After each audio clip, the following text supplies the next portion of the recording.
आज से हम विज्ञान के 2023 के सेट्स को करेंगे। हमने गणित के 2023 के जितने भी सेट हैं उन सभी को करा दिया है। वीडियोस नहीं देखी तो लिंक आपको डिस्क्रिप्शन में मिल जाएंगी। ठीक है, 2023 के जितने भी विज्ञान के सेट हैं उन सभी को करने वाले हैं। देखिए ये सेट 1 है, इससे स्टार्ट करेंगे। आप किसी भी अनसोल्ड से पढ़ रहे हो, आपको वहाँ पर देखना है कि सेट 1 ईज है। ये कोड देख लीजिए, यही आपको देख लेना है। ठीक है, आपको पूरा का पूरा सेट मिल जाएगा। देखिए ये पार्ट 1 है। इस पार्ट 1 में हम फिजिक्स के जितने भी न्यूमेरिकल्स हैं उनको करेंगे। पार्ट 2 में हम ये केमिस्ट्री के संरचना सूत्र, न्यूमेरिकल्स और इम्पोर्टेंट रिएक्शंस को संतुलित बैलेंस वगैरह करना करेंगे। ठीक है, तो पार्ट 1 में हम सिर्फ और सिर्फ फिजिक्स के जितने न्यूमेरिकल हैं उन सभी को करने वाले हैं। देखिए इसके पहले न्यूमेरिकल को क्या है देख लेते हैं क्या है। तो इसका जो पहला न्यूमेरिकल है उसमें है कि 5 सेंटीमीटर लंबाई की कोई वस्तु 30 सेंटीमीटर वक्रता त्रिज्या के किसी दर्पण के सामने 20 सेंटीमीटर दूरी पर रखी गई है। हमें प्रतिबिंब की स्थिति और प्रकृति तथा आकार बताना है। चलिए देखिए स्क्रीन पर आपको क्वेश्चन दिख जाएगा, वहाँ पर देखिए क्या है। क्वेश्चन 2 है, इसमें हमें दिया है, ये थोड़ा सा हाँ ठीक है। देखिए दिया है, क्या दिया गया है, इसमें दिया गया है कि 5 सेंटीमीटर लंबाई की कोई वस्तु, यानी कि जो वस्तु की लंबाई दी गई है, वस्तु की लंबाई, ठीक है, वस्तु की लंबाई हमें दी है 5 सेंटीमीटर। ठीक है, यानी कि एक वस्तु है जिसकी लंबाई 5 सेंटीमीटर है। आगे बताया गया है कि वक्रता त्रिज्या 30 सेंटीमीटर है। देखिए वक्रता त्रिज्या भी दी हुई है, वक्रता त्रिज्या यानी कि आर हमें दी हुई है 30 सेमी। अब जब भी आपको आर दी जाए आप तुरंत ही फोकस दूरी निकाल लो। क्या निकाल लो? फोकस दूरी। आपको पता है आर बराबर क्या होता है? 2f होता है। यहाँ से f का मान आप निकालेंगे तो f बराबर ये हो जाएगा r गुणा में इधर बट्टे में पहुँच जाएगा। यानी कि आप यहाँ से जब f का मान निकालेंगे, देखिए r कितना है? 30 है, नीचे 2 काटेंगे, 2 1 कम 2 2 पंचे 10, यानी कि जो f आया यानी कि फोकस दूरी आई है वो 15 सेंटीमीटर आई है। ठीक है, आगे देखिए, आगे क्वेश्चन को पढ़िए। आगे दिया गया है कि 20 सेंटीमीटर दूरी पर रखी गई है। जो वस्तु है वो 20 सेंटीमीटर दूरी पर रखी है, यानी कि जो वस्तु की स्थिति है, वस्तु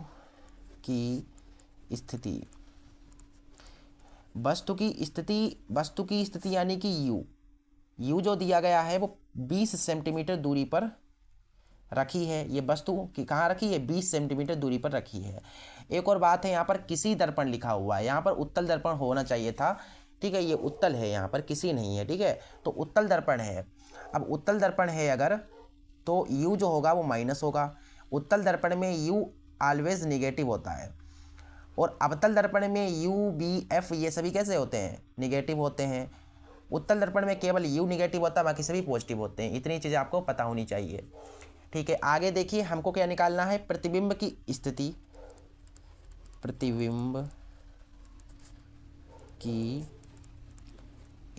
अच्छा प्रतिबिंब की स्थिति को हम b से प्रदर्शित करते हैं, यानी कि b निकालना है, और हमें प्रतिबिंब का आकार भी निकालना है।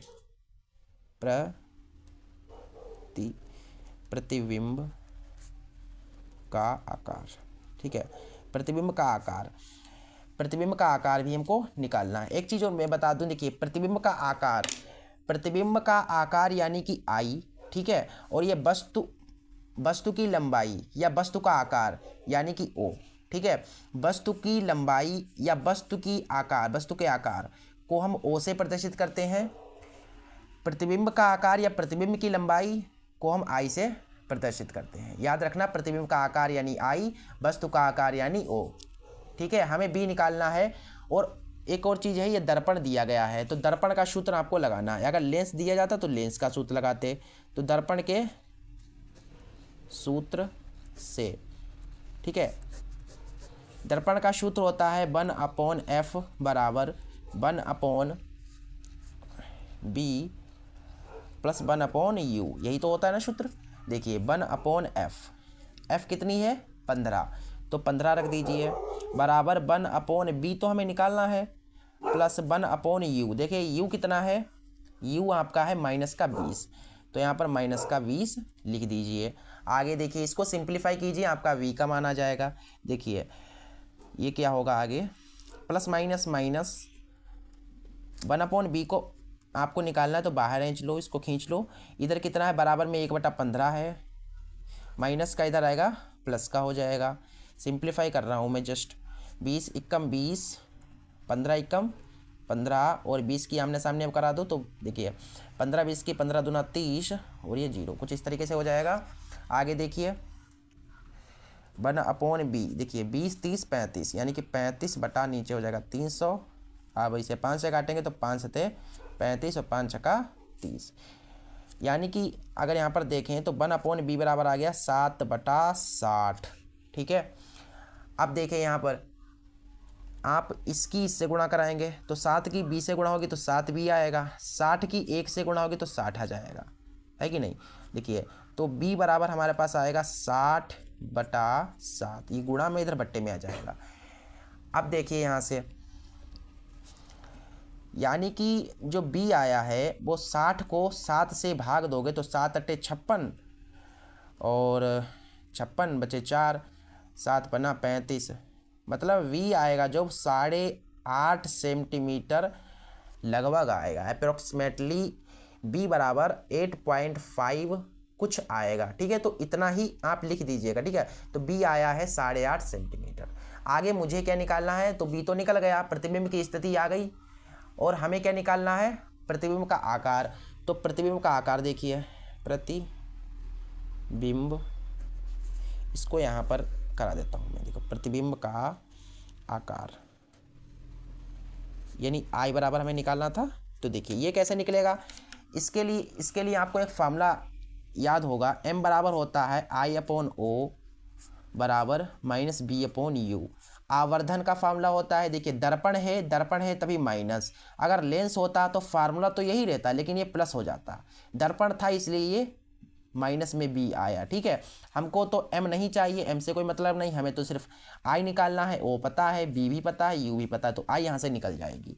देखो यहाँ से I कितना है, I एक्चुअली में निकालना है O देखे O कितना है, O 5 है, कितना है 5, यानी कि जो वस्तु है उसकी लंबाई 5 है, और माइनस b, और b कितना है, b हमने अभी निकाला 8.5, तो 8.5 कर दो बटा u कितना है, माइनस का 20 है, तो माइनस का 20 इसे कट जाएगा और ये हो जाएगा 5 चौकू 20, यानी कि I की इधर गुणा करेंगे तो 4I, ये 8.5, तो I बराबर 8.5 हो जाएगा ये, और ये 4 गुणा में इधर बट्टे में आ जाएगा।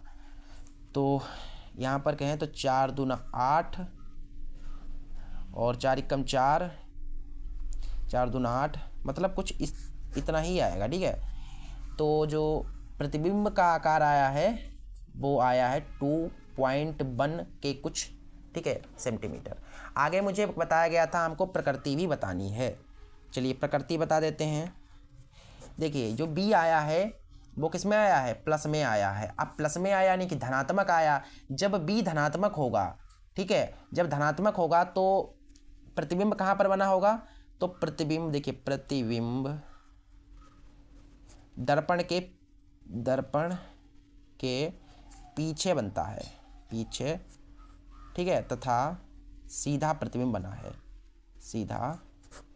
इस तरीके से इसकी प्रकृति हो जाएगी। जब भी b या u किस कैसा आए, धनात्मक आए, तो प्रतिबिंब दर्पण के पीछे बनेगा और सीधा बनेगा। ठीक है, इस तरीके से क्वेश्चन कंप्लीट हो गया। चलिए अगले क्वेश्चन को देख लेते हैं। अगला न्यूमेरिकल हमारा क्या है,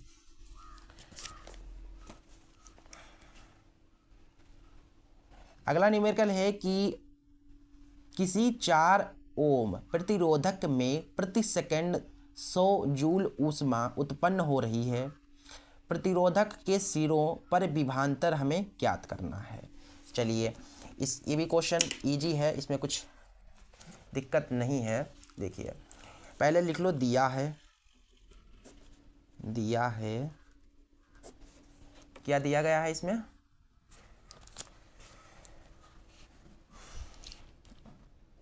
4 ओम प्रतिरोध, यानी कि जो आर दिया है, आर प्रतिरोध को आर से प्रदर्शित करते हैं, तो आर हमें दिया गया है 4 ओम, ओम को हम इस साइन से प्रदर्शित करते हैं, है कि नहीं। तो आर हमें दे दिया गया, और क्या दिया है, प्रति सेकंड, जो टी है वो प्रति सेकंड, प्रति यानी कि 1 सेकंड, प्रति सेकंड यानी 1 सेकंड, तो जो टाइम दिया है वो 1 सेकंड दिया है, ठीक है। प्रति का मतलब होता है 1।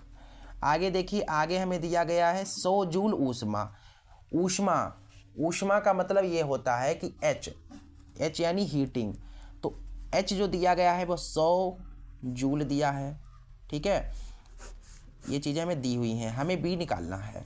चलिए, ये क्वेश्चन तो कोई दिक्कत नहीं है, इसमें कोई भी दिक्कत, समस्या, प्रॉब्लम नहीं होनी चाहिए। हमें बी निकालना है, चूँकि आप एक फार्मूला जानते हो, आर बराबर होता है बी अपॉन आई। यहाँ से देखिए बी निकल जाएगा, आर हमें पता है लेकिन आई तो भी पता ही नहीं है, तो मुझे सबसे पहले आई निकालनी होगी, फिर इस फार्मूला में रखना होगा। तो आई कैसे मिलेगा, ये एच बराबर फार्मूला आपको पता है, एच बराबर, तो एच बराबर एक फार्मूला आपको पता होगा, एच यानी ऊष्मा निकालने का जो फार्मूला होता है वो होता है आई स्क्वायर आर टी बटा कितना होता है, 4.2, इतना ही होता है एच बराबर। ऊष्मा निकालने का फार्मूला होता है आई स्क्वायर आर टी अपॉन 4.2। आई धारा है, आर प्रतिरोध है, टी समय है, एच ऊष्मा है, इतना पता होना चाहिए। आगे देखिए, इसमें आप रख दीजिए एच, देखिए सॉरी, एच कितना है, एच आपका 100 है, बराबर आई स्क्वायर, आई तो हमें निकालना है, और आर हमारा 4 है, और टी टाइम 1 सेकंड है, नीचे 4.2, इसके बटे में कुछ नहीं तो 1 होगा, इसकी आप इधर गुणा कराएंगे, इसकी ऐसे हो जाएगी, इसकी ऐसे हो जाएगी। देखिए 4 आई स्क्वायर, इसकी इधर करें तो 100 गुणा 4.2, आगे देखिए 4 आई स्क्वायर, पॉइंट काटेंगे 10 बढ़ेगा, और इससे ये कट जाएगा 0 से 0, यहाँ पर आ जाएगा 420, इतना आएगा ना 420, 10 की गुणा कराएंगे तो इतना आएगा, ठीक है। आई स्क्वायर बराबर देखिए 420, गुणा में इधर आएगा, बट्टे में आ जाएगा, तो देखिए 4 एकम 4 और 4 पंचे 20, यानी आई स्क्वायर बराबर आ गया हमारा 105, ठीक है। अब आई निकाल सकते हो, स्क्वायर हटेगा यहाँ से तो रूट लग जाएगा, तो हमारी जो धारा आई है वो इतनी एम्पियर आई है, एम्पियर एम्पियर, ठीक है। धारा हमारी आ गई 105 एम्पियर, 105 एम्पियर। हमें क्या निकालना है, हमें तो भाई बी निकालना है। हमने बताया था, देखिए बी अब निकल जाएगा कैसे, आर आपको पता चल गया, आई हमने अभी निकाला, अब बी निकाल सकते हो इसमें रख करके, तो यहाँ पर लगा दो कि आर बराबर बी अपॉन आई होता है, ठीक है। देखिए आर कितना है, 4 है, 4 ही है ना, 4 है, और बी हमें तो निकालना है, आई हमारा अंडर रूट में 105 है। अब देखो इसकी गुणा हो जाएगी, देखिए बी कम बी हो जाएगा, और इधर 4 गुणा अंडर रूट 105 हो जाएगा। जब आप इसे सिंप्लीफाई करोगे तो हमारे पास आएगा 20 वोल्ट, ठीक है। तो इस तरीके से हमारा क्या विभवांतर निकल गया, ठीक है। प्रतिरोधक के सिरों पर विभवांतर हमारा इतना होगा, तो लिख दो यहाँ पर, अतः विभवांतर बी बराबर 20 वोल्ट, ठीक, ये हमारा आंसर होगा। आई होप कि आपको ये क्वेश्चन समझ में आ गया होगा। चलिए अगला क्वेश्चन देखते हैं क्या है। अगला क्वेश्चन इंटरेस्टिंग क्वेश्चन है कि एक घर में 100 वाट के 15 विद्युत लैंप प्रतिदिन 6 घंटे जलते हैं। एक घर है जिसमें लैंप जल रहे हैं, ठीक है, 15 विद्युत लैंप जलते हैं और एक दिन में 6 घंटे जलते हैं, और जो लैंप हैं वो 100 वाट के हैं। 300 वाट का एक रेफ्रिजरेटर भी, 300 वाट का एक रेफ्रिजरेटर है, वो भी 10 घंटे जलता है प्रतिदिन, यानी एक दिन में 300 वाट का रेफ्रिजरेटर 10 घंटे जलता है। ₹2.50 प्रति यूनिट की दर से, यानी एक यूनिट का ₹2.50 देना पड़ता है, दर से एक माह में खर्च क्या होगा, विद्युत खर्च क्या होगा, यानी एक महीने में कितना खर्च देना पड़ेगा। ये तो क्वेश्चन बहुत इंटरेस्टिंग है, आपके डेली लाइफ में भी ये एक प्रकार का यूज़ होता है। आपके घर में बिल वगैरह आता होगा तब आप यूनिट वगैरह निकालनी पड़ती है। अब यूनिट में आपको निकालना सिखाता हूँ कि यूनिट कैसे निकलती है कि नहीं, यूनिट। चलिए ये यूनिट क्वेश्चन हमारा चौथा है। पहले तो भाई लिखो इसमें दिया क्या है। इसमें दिया गया है 100 वाट का क्या है, लैंप है। देखिए 100 वाट के लैंप हैं। वाट यानी कि पावर, पी हमें दिया गया है 100 वाट, ठीक है। और क्या दिया गया है, 15 लैंप हैं। तो लैंप कितने हैं, लैंप हैं 15, ठीक है। लैंप कितने हैं, 15 हैं।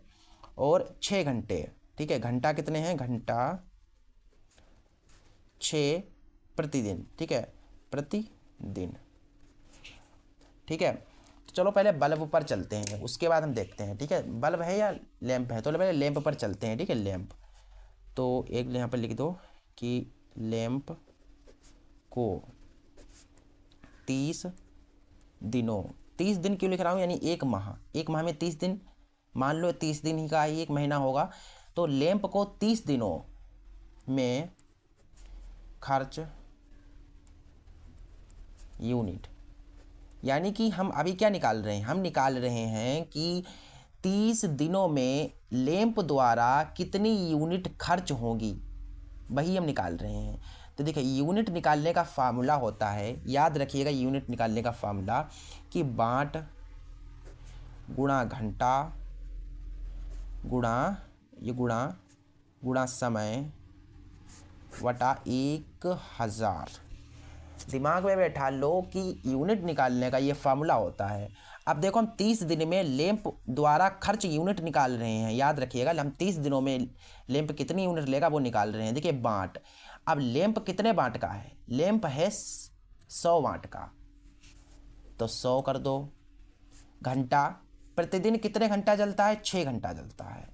कितने समय तक का हम निकाल रहे हैं, हम 30 दिनों का निकाल रहे हैं। और कितने लैंप हैं, ये तो एक का आएगा ना, अगर हम इतना ही अगर सोल्व करने लगे तो एक का आएगा। हमारे पास तो 15 लैंप हैं, तो 15 से गुणा करनी पड़ेगी, क्योंकि अगर हम 15 से गुणा ना करें तो सिर्फ और सिर्फ ये एक लैंप का आएगा। हमें तो 15 लैंप का निकालना है ना, तो 15 से गुणा करना पड़ेगा। नीचे हमारा 1000 है। देखिए कट रहा उसे काट, तो देखिए 2 जीरो से 2 जीरो ये कट गए और 1 जीरो से 1 कट गया, तो हमारे पास कितना आया, देखिए 6 तियाँ 18 गुणा 15, तो कितना आएगा, गुणा करने पर हमें मिलेगा 15 तियाँ 45 और 6 पंचे 30, 6 चौक 24, 25 26 27, हाँ 270 आएगा, ठीक है 270। यानी कि 15 लैंपों को 30 दिनों तक जलाने में जो खर्च यूनिट आएंगी वो 270 आएंगी। तो 270 हमारी एक महीने में यूनिट खर्च हो रही हैं लैंप को जलाने में। अब रेफ्रिजरेटर पर आओ। रेफ्रिजरेटर तो लिख दो यहाँ पर कि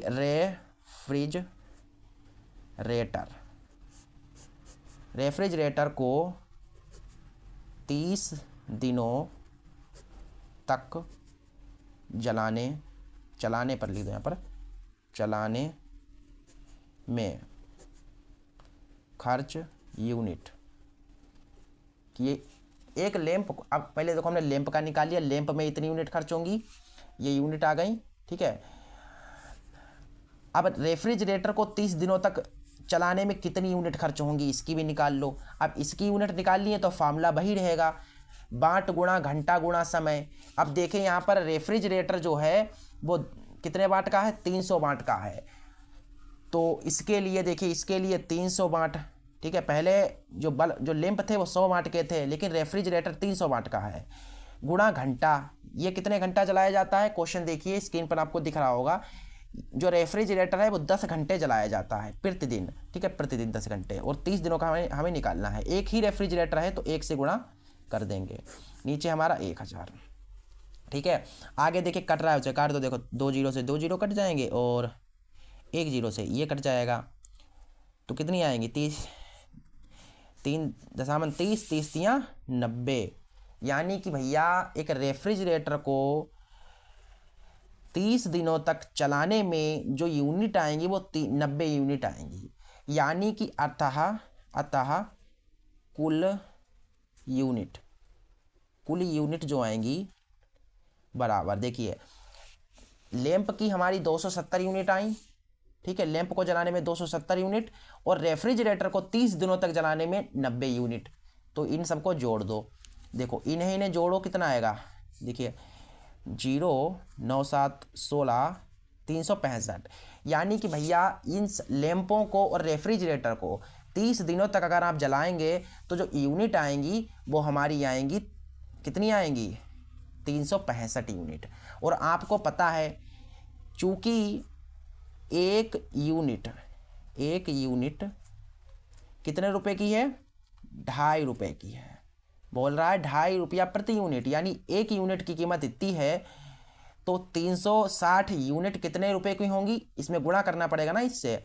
तो कर दो यहाँ पर, अतः एक माह में कुल खर्च विद्युत व्यय, कुल खर्च विद्युत रुपया जो कितना आएगा, देखिए 360 की गुणा करानी पड़ेगी मुझे 2.5 से। तो देखिए 360 लिखा हुआ है एक्चुअली यहाँ पर 360। चलिए यहाँ पर मैं एक बार फिर से लिख देता हूँ, 360 की 2.5 से गुणा करानी है। तो 360 की 250 से गुणा कराओगे तो कितना आएगा, मैं इसको यहाँ पर बता देता हूँ। देखिए 360 गुणा 2.5 का पॉइंट, देखिए 2.5 है ना, ये पॉइंट काटेंगे 10 बढ़ेगा और ये कट जाएगा, तो हमारे पास आएगा 36 गुणा 25। और ये 36 गुणा 25 से करेंगे तो 5 का 30, 5 या 15, 16 17 18, 2 5 10, 2 3 6 1 7। सही गुणा नहीं हुए, मैं लिखता सही, 5 का 30, 5 या 15, 16 17 18, 2 छंग 12 आएगा, 2 3 6 7। देखिए 0 8 9 10, ठीक है, 7 8 9 900, यानी कि हमारा कितना आया, 900 रुपये आया, 900 रुपये। ठीक है, जब आप इसकी गुणा कराएंगे तो हमारे कितने रुपए आए, 900 रुपये आ गए। यानी कि एक महीने में 900 रुपये का खर्च होगा। समझ गए बात को, 900 रुपये ही आएंगे। चलिए अगले क्वेश्चन को देखते हैं क्या है। अगला क्वेश्चन तो बहुत ईजी है, इसमें कुछ नहीं है, लॉन्ग थोड़ा था, इसमें टाइम लग गया। अगला क्वेश्चन ज़्यादा टाइम नहीं लेगा। अगला न्यूमेरिकल है कि फ्लेमिंग के बाएं हाथ का नियम लिखिए। तो फ्लेमिंग के बाएं हाथ का नियम, ये थ्योरी है तो मैं नहीं बताऊंगा, आप कमेंट कीजिए कि थ्योरी वगैरह करानी है कि नहीं। आपको ज़रूरत हो तो फ्लेमिंग वगैरह नियम वगैरह जो इंपॉर्टेंट नियम है, इसके जो क्वेश्चन है इनको भी कराया जाएगा। देखिए क्वेश्चन वगैरह हैं, ठीक है, आक्सी अनाक्सी में अंतर वगैरह है, उनको बाद में कराऊंगा मैं, पहले आप कमेंट कीजिए अगर आपको ज़रूरत हो तो। अभी तो हम न्यूमेरिकल करा रहे हैं। न्यूमेरिकल क्या है, देखिए न्यूमेरिकल क्या है कि एक 0.2 मीटर लंबा तार में 2 एम्पियर की धारा 2 एम्पियर प्रवाहित हो रही है। ठीक है, एक लंबे तार में 2 एम्पियर की धारा प्रवाहित यानी बह रही है। तार को 0.5 न्यूटन प्रति एम्पियर मीटर के एक समान चुंबकीय क्षेत्र ये है, ठीक है, चुंबकीय क्षेत्र इतना दिया है, से 45 डिग्री के कोण पर रखा है, एंगल इतना दिया है, पर तार पर कितना बल कार्य करेगा, तार पर लगने वाले बल फोर्स एफ निकालना है मुझे। चलिए पहले तो लिखो क्या दिया है। दिया है, वीडियो पसंद आ रहा हो तो वीडियो को लाइक कर दो, चैनल को सब्सक्राइब कर दो, जिससे आने वाले सेट्स की वीडियो आपको मिलती रहे। ठीक है, देखिए तार की लंबाई हमें क्या दिया गया है, हमें तार की लंबाई दी हुई है, तार की लंबाई L बराबर हमें दिया गया है यहाँ पर 0.2 मीटर। ठीक है, आगे हमें दिया गया धारा, देखिए धारा को हम I से प्रदर्शित करते हैं, कितनी दी हुई है, 2 एम्पियर। ठीक है, आगे 0.5 चुंबकीय क्षेत्र, देखिए चुंबकीय क्षेत्र की तीव्रता जो दी गई है वो हमें 0.5 न्यूटन प्रति एम्पियर से मीटर ये दिया गया है। ठीक है, आगे देखिए, आगे हमें क्या निकालना है, हाँ हमें कोण भी दिया गया है, जो कोण है जो थीटा है वो कितना है, 45 डिग्री है।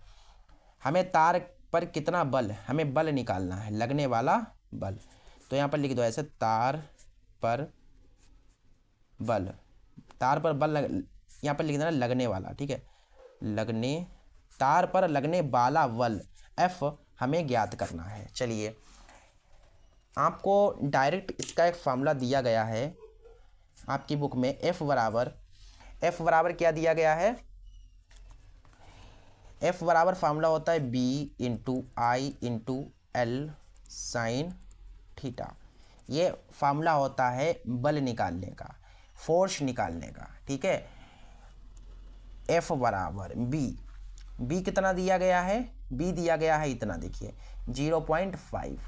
ठीक है, चुंबकीय क्षेत्र का मतलब होता है बी, ये हमें बी दिया गया है, तो बी लिख दो भैया 0.5 है, 0.5। ठीक है, गुणा आई कितना दिया है? 2 है। एल कितना दिया है? 0.2। साइन थीटा कितना है? 45 डिग्री है। तो एफ देखिए ये कितना होगा? 2×5 = 10, यानी 1 आएगा, इधर आएगा 0.2 गुणा साइन 45 डिग्री का मान 1/√2 होता है। ठीक है, सही है, हाँ ठीक है। एफ बराबर 1 की इधर गुणा कराओगे तो आएगा 0.2/√2, है कि नहीं। इसकी देखिए, इसकी इससे होगी तो वही रहेगा, और फिर इसकी इससे हो जाएगी सामने तो सेम रहेगा। नीचे हमारा √2 है। अब नीचे √ होता नहीं है तो इसको हटाना पड़ेगा। अब नीचे √ को हटाने के लिए इसका हर परमीकरण करना पड़ता है कि नहीं, ऊपर नीचे गुणा में लिखना होता है। तो देखो ऊपर गुणा हो जाएगी तो 0.2√2, और ये नीचे जब गुणा होगी तो सिर्फ 2 आएगा, 0.1, यानी कि कहें तो अगर हम तो आएगा 0.1√2, या हम इसको ऐसे कह सकते हो कि f बराबर √2 आएगा, n में आएगा। ठीक है, नंबर में। यहाँ से इतना भी सही है। ठीक है, अब इसकी कोई वैल्यू नहीं रहती, बहुत छोटा है, तो गुणा करेंगे तो सिंपली वही रहेगा, कुछ मान में ज़्यादा कुछ फर्क नहीं पड़ेगा। तो आप यहाँ पर छोड़ दो या यहाँ पर लिख दो, है कि नहीं, तो दोनों ही उत्तर सही हैं। तो इस तरीके से हमने इस फिजिक्स के जितने भी हमारी फिजिक्स है उसके जितने भी न्यूमेरिकल हैं उन सभी को कर लिया है। ठीक है, अगले पार्ट 2 में हम क्या करेंगे कि जो संरचना सूत्र हैं केमिस्ट्री के, मेथेनॉल, प्रोपाइन वगैरह, इन सभी को मैं बताऊंगा। पीएच मान कैसे निकालते हैं बताऊंगा। ठीक है, और अभिक्रियाओं को संतुलित करना सिखाऊंगा आपको। ठीक है, लेकिन वो पार्ट 2 होगा, वो कल आएगा, कल देखना। ठीक है, वीडियो पसंद आए तो वीडियो को लाइक कर दो और चैनल को भी सब्सक्राइब कर दो, जिससे कि आने वाले ये जो सेट हैं, सेट 2, सेट 3, सेट 4, इन सभी की वीडियो आपको मिलती रहे। चलिए, जय राम जी।